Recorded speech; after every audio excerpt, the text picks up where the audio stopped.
जय गुरु जी, जय गणेश जी। आइए अब जानते हैं पंचम अध्याय के आगे का वृतांत। देवताओं द्वारा श्री गणेश पूजन का वर्णन। गृह कंदराओं में छिपे हुए इंद्र सहित सब देवता अत्यंत दुखित थे। उनकी समझ नहीं आता था कि असुर पर विजय कैसे प्राप्त हो। उसी अवसर पर देव ऋषि नारद वहां आ पहुँचे। देवताओं ने मुनि का बड़ा स्वागत सत्कार किया और विनय पूर्वक बोले, ऋषिराज, इस दैत्य से किस प्रकार छुटकारा प्राप्त हो, इसका कुछ उपाय निश्चित कीजिए।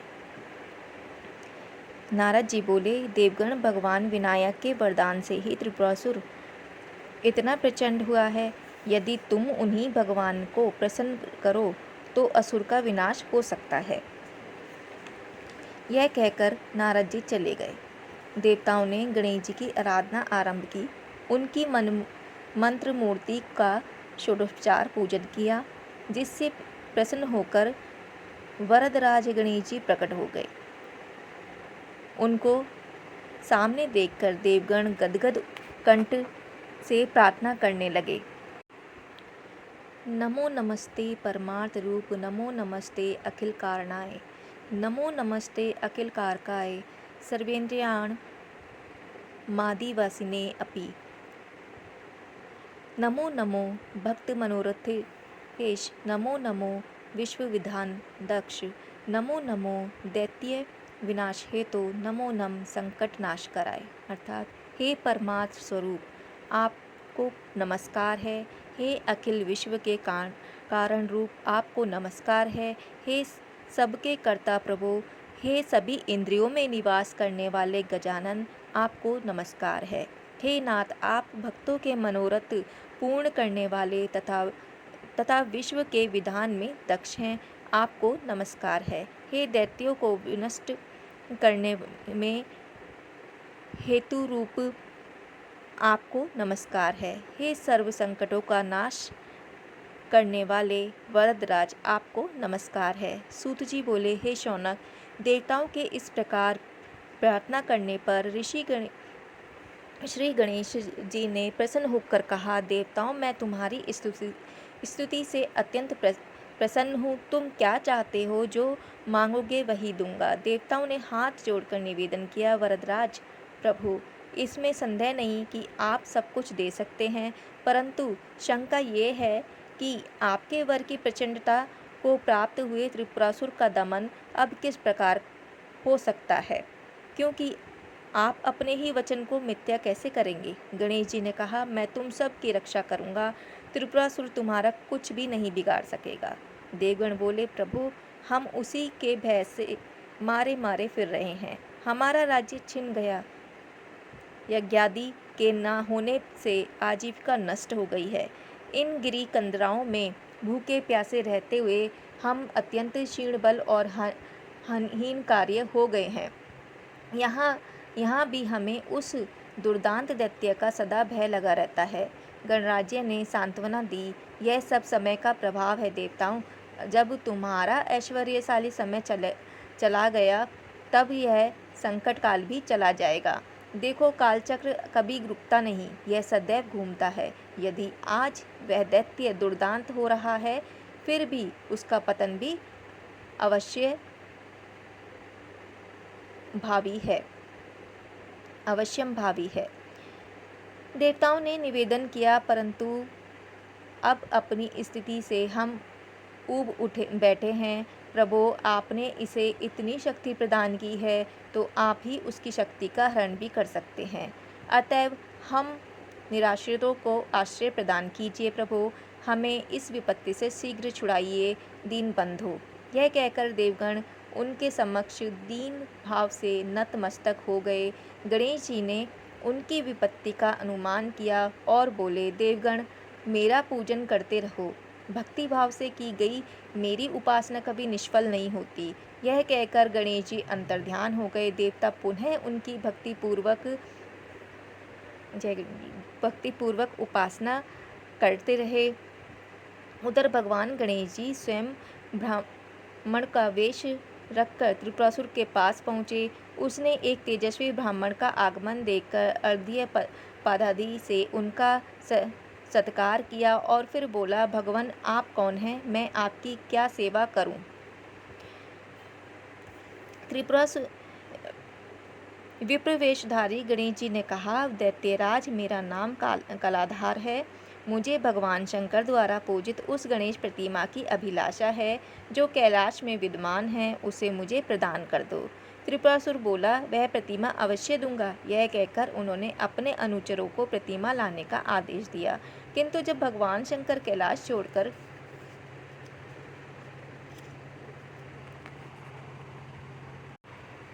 मंदराचल पर चले गए थे, तब उस प्रतिमा को भी साथ ले गए थे।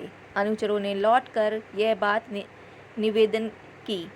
त्रिपुरासुर ने वह प्रतिमा भगवान शंकर से लाकर देने को कहा और ब्राह्मण रूपधारी गणपति को अनेक रत्नाभूषण, मृग चर्म, सुरभि, गऊ, घोड़ा आदि, हाथी, रथ आदि प्रदान किया। दैत्यराज का आदेश पाकर भगवान शंकर ने के पास दूत पहुँचे और उन्होंने उनसे गणेश प्रतिमा देने को कहा। शिवजी बोले, वह प्रतिमा नहीं मिल सकती। अपने स्वामी से जाकर कह देना कि भविष्य में वह ऐसा साहस ना करे। दूत बोला, प्रतिमा तो आपको देनी ही होगी। मेरे स्वामी का आदेश ना मानने की किसमें शक्ति है, अतः भलाई इसी में है कि प्रतिमा तुरंत दे दो। शिवजी कुपित हो गए, बोले, जाता है या नहीं? अधिक बकवास करेगा तो अभी भस्म हो जाएगा। शिवजी को क्रोधित देखकर दूत अपने प्राण लेकर भागा और उसने त्रिपुरासुर के पास जाकर सब बात बताई। दैत्यराज ने आदेश दिया, मंदरगिरी पर आक्रमण करो और उस भगंडी को मार डालो। फिर क्या था? दैत्य की सेना ने एकत्र होकर कूच कर दिया। उधर देवताओं को पता चला तो वे भी एकत्रित होकर भगवान शंकर की सहायतार्थ आ पहुँचे। इसके बाद घोर संग्राम छिड़ गया। देव सेना का संरक्षण भगवान शंकर स्वयं कर रहे थे, परंतु दैत्यों का बल बहुत बड़ा हुआ था, इसलिए शिवजी की संरक्षणता प्राप्त होने पर भी देवगण उनके समक्ष न ठहर सके, वरन रणक्षेत्र छोड़कर इधर उधर भाग निकले। आइए अब जानते हैं गणेश पुराण के 6ठे अध्याय के बारे में, जिसमें शिवजी द्वारा गणेश्वर की उपासना का वर्णन बताया गया है। त्रिपुरासुर अपनी विजय के गर्व में फूल गया। उसने सोचा कि लगे हाथों इस भगंडी की स्त्री को भी क्यों ना हत्या लिया जाए। ऐसा विचार करके वह कैलाश की ओर बढ़ा। उसे ज्ञात था कि पार्वती जी उसी के अधिकार क्षेत्र में आए हुए कैलाश में रह रही हैं, इसलिए उन्हें पाना कठिन नहीं है। पार्वती जी ने सुना कि त्रिपुरासुर उन्हें लेने के लिए आ रहा है तो वे कांप उठी। उन्होंने अपने पिता हिमराज से अपनी कष्ट कथा कही तो वे इन्हें एक गुफा में ले गए और वहां छिपकर रहने को कहा। जब पार्वती जी न मिली तो त्रिपुरासुर उनकी खोज करने लगा, जिससे नंदिनी तो ना मिली, किंतु भगवान चिंतामणि की शुभ प्रतिमा अवश्य प्राप्त हो गई। उस दुर्लभ गणपति मूर्ति को लेकर अपने नगर की ओर चल दिया। मार्ग में त्रिपुरासुर ने देखा कि साथ साथ अनेकों बंदीजन श्री गणपति का गुणगान करते चल रहे हैं। तभी सहसा वह मंगल मूर्ति उनके हाथ से छूटकर अदृश्य हो गई। मूर्ति के अंतर्ध्यान होते ही बंदीजन भी अदृश्य हो गए थे। त्रिपुरासुर को बड़ी निराशा हुई। पाई हुई अमूल्य मूर्ति हाथ से निकल गई, यह उसके लिए शुभ शकुन नहीं था। इसे नितांत खिन्न मन हुआ अपने नगर में लौट आया। उधर भगवान शंकर भी असुर के अत्यंत प्रबल सिद्ध होने के कारण चिंतित थे। उनकी समझ में नहीं आ रहा था कि उस दुर्दांत दैत्य का दमन किस प्रकार किया जाए। वे इस चिंता में निमग्न थे कि नारद जी आ पहुँचे। शिवजी ने उनका समायोजित सत्कार कर आसन दिया। तदंतर वार्तालाप आरंभ हुआ। देवादिदेव महादेव ने उन्हें बताया, हे देवर्षि, आप इस समय अच्छे आए हैं। मैं समझता हूँ कि जब वर्तमान समस्या का समाधान सहज ही हो जाएगा। देखो, त्रिपुरासुर कितना प्रबल हो गया है कि कोई भी महाबली उसके समक्ष टिक नहीं पाता। उसकी साम्राज्य लिप्सा तो बड़ी हुई थी। अब तो वह स्त्री धन आजीविका के साधन तथा उपासना के माध्यमों को भी हथिया लेना चाहता है। शूलपणि की बात पर नारद जी विचार कर रहे थे कि उन्होंने एक चौंका देने वाली बात कही। हे कौतुक मुनि, बेचारे देवताओं की तो सामर्थ्य ही क्या, उस दैत्य ने तो मेरे भी सब अस्त्र निष्फल कर दिए। उस पर किसी भी व्यक्ति और अमोद अस्त्र का प्रभाव नहीं हुआ। नारद जी ने आश्चर्य से कहा, प्रभु आप यह क्या कह रहे हैं? आपके अमोद अस्त्र और निष्फल हो जाएं, यह कभी संभव नहीं है। मैं तो समझता हूँ कि या तो आप अपनी शक्तियों को भूल गए हैं अथवा यह सब आप की ही लीला है। लोक के कल्याणार्थ और विमोहित प्राणियों को सचेत करने के लिए ही आप यह सब कर रहे हैं। शिव जी बोले, देवऋषि, संसार में जहाँ जो कुछ भी हुआ तो होता या हो रहा है वह सभी कुछ लीला मात्र है, किंतु उस लीला में भी कुछ विशेषता उपस्थित हो जाती है, तब उसका उपाय भी करना होता है। असुर की प्रबलता और देवताओं का अपकर्ष अवश्य ही विचारणीय है। इस समय यदि कोई उपाय आपकी समझ में आता हो तो बताने की कृपा करें। देवऋषि ने कुछ विचार कर कहा, हे सर्वेश्वर, हे सर्वज्ञ, हे देवादिदेव महादेव, आपसे कौन सा उपाय छिपा है? फिर भी आप पूछते हैं तो बताता हूँ। आपने युद्ध के आरंभ में विघ्नेश्वर का पूजन नहीं किया, इसलिए पराजय का मुख देखना पड़ा। अब आप उनकी पूजा करके युद्ध में तत्पर हो तो आपकी विजय अवश्य होगी। विघ्नेश्वर शिवजी ने कहा, वह तो मेरा पुत्र है देवर्षि, उसे तो कर्तव्यवश ही मेरी सहायता करनी चाहिए। नारद जी ने मुस्कुराहट के साथ कहा, पुत्र यदि रूठ जाए तो उसे भी मनाना होता है। शूलपाणि फिर उस स्थिति में तो तपस्या और भी उलझ जाती है जब शत्रु पुत्र से बल पाकर ही पिता पर आक्रमण करे। शिवजी के हृदय में को एक झटका लगा, परंतु तुरंत ही पूछ बैठे, तो क्या गणेश ने ही असुर को इस आक्रमण के लिए प्रेरित किया है? देवऋषि, मैं तुम्हारी बात नहीं समझा, मुझे बताओ कि तुम क्या चाहते हो। नारद जी बोले, यह तथ्य सर्वविदित है महेश्वर। आपके पुत्र गणेश जी से वरदान पाकर ही त्रिपुरासुर अजय हो गया है। अब स्थिति यहाँ तक आ पहुँची है कि आप सर्वेश्वर को भी तुच्छ समझने लगा है। इस स्थिति से निपटने के लिए आपको भी अपने पुत्र का पूजन करना होगा। शिवजी ने निश्चयात्मक स्वर में कहा, तो अवश्य करूँगा देवर्षि, मैं अभी से उनका पूजन आरंभ करता हूँ। नारद जी चले गए। भगवान शंकर ने दंड कवन में जाकर कठोर तप आरंभ किया और धीरे धीरे 100 दिव्य वर्ष व्यतीत हो गए। तप करने में ही शिवजी को जम्भाई आ गई और ततस्तस्य मुखाम्बुजनिर्गतस्तु पुमान् महान् पंचवक्त्रो दशभुजो ललाटेन्दु शशिप्रभः मुण्डमालः सर्पभुजो मुक्तान्धभूषणः अग्न्यकर्षशिनो भाभिस्थिरकुर्वन्नः दशायुधाः।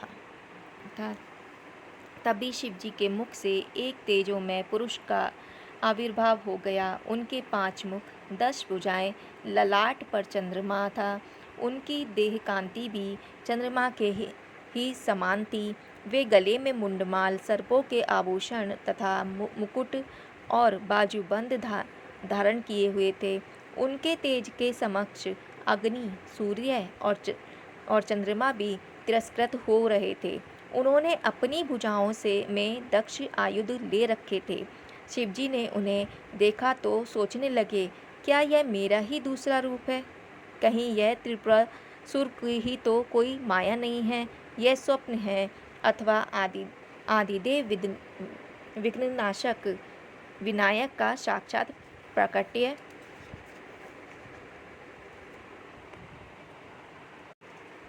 वरदराज ने उनके मन की बात जान ली। बोले, प्रभु, आप जो समझ रहे हैं, मैं वही आदिदेव विनायक हूँ। वस्तुतः मेरे यथार्थ रूप को देवता, ऋषिगण तथा ब्रह्मा जी भी नहीं जानते। वेद, उपनिषद, षष्ठ शास्त्र कोई भी मेरे रूप को, वास्तविक रूप को कहने में समर्थ नहीं है। मैं चराचर जगत, ब्रह्मा जी और अनंत ब्रह्मांडों का रचयिता हूँ। सत्व, रज और तम तीनों गुण तुम मुझ में ही प्रकट हैं, किंतु उन गुणों का स्वामी होते हुए भी मैं उनसे परे हूँ।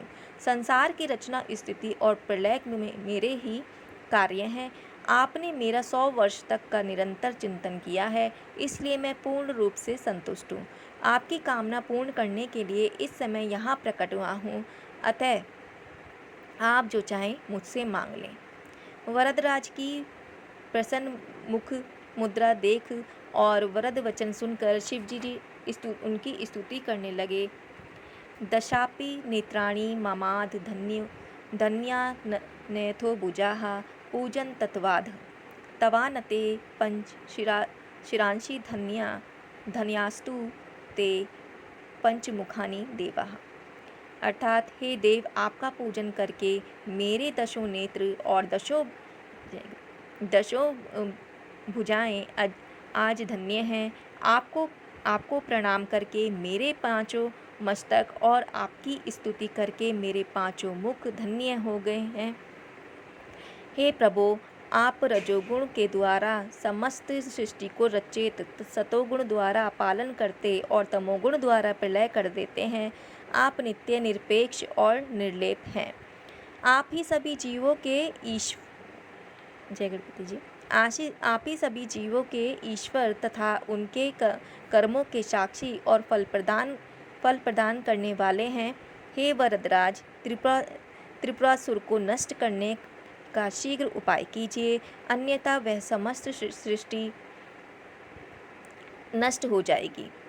वरदायक बोले, आप मेरे बीज मंत्र का उच्चारण करते हुए सरसंधान करेंगे तो अवश्य विजय प्राप्त होगी। मैं आपके द्वारा स्मरण करते ही आपके पास आकर कार्य पूर्ण करूँगा। मेरा बीज मंत्र गंग है। इसके उच्चारण के साथ बाण छोड़ते ही त्रिपुरासुर के पुरध्वस्त हो जाएंगे। अब जानते हैं शिवजी द्वारा त्रिपुरासुर का विनाश। यह कहकर गणेश जी तुरंत अंतर्हित हो गए। उसके बाद शिवजी ने उनका भक्ति भाव से पूजन किया और देव ब्रह्मादि को तृप्त करके पुनः उनकी महिमा को पुष्पांजलि समर्पित की और बोले, गणपति का यह स्थान आज से मणिपुर नाम से विख्यात होगा। इसके पश्चात शिवजी ने देव सेना एकत्रित की और त्रिपुरासुर की राजधानी की ओर चल दिए। गणेश जी का स्मरण करते ही उन्होंने देखा कि विघ्ननाशक भगवान वीरवेश में स्वयं आगे आगे चल रहे हैं। त्रिपुरासुर के तीनों पुर अभेद थे, इसलिए असुर जानता था कि मेरा कोई कुछ नहीं बिगाड़ सकता। फिर भी उसने सुरक्षा का बड़ा प्रबंध कर रखा था। शिवजी ने गणेश जी के द्वारा बताई हुई विधि से गंग बीज मंत्र का उच्चारण करते हुए सरसंधान किया और एक ही बाण से त्रिपुरासुर के पुरों को ध्वस्त कर दिया। उस समय भगवती पार्वती भी अपने प्राण वल्लभ की विजय कामना करती हुई गणपति पूजन में लगी थी। युद्ध में शिवजी की विजय हुई और त्रिपुरासुर मारा गया। देव सेना द्वारा भगवान त्रिपुरारी की विजय के साथ ही गजानन भगवान की जय बोली जाने लगी। जय गणपति बाप्पा। छठा अध्याय आज यहीं समाप्त होता है। फिर से आएंगे गणेश महापुराण के 7वें अध्याय के साथ। इसके लिए जय गणेश जी, जय गुरु जी।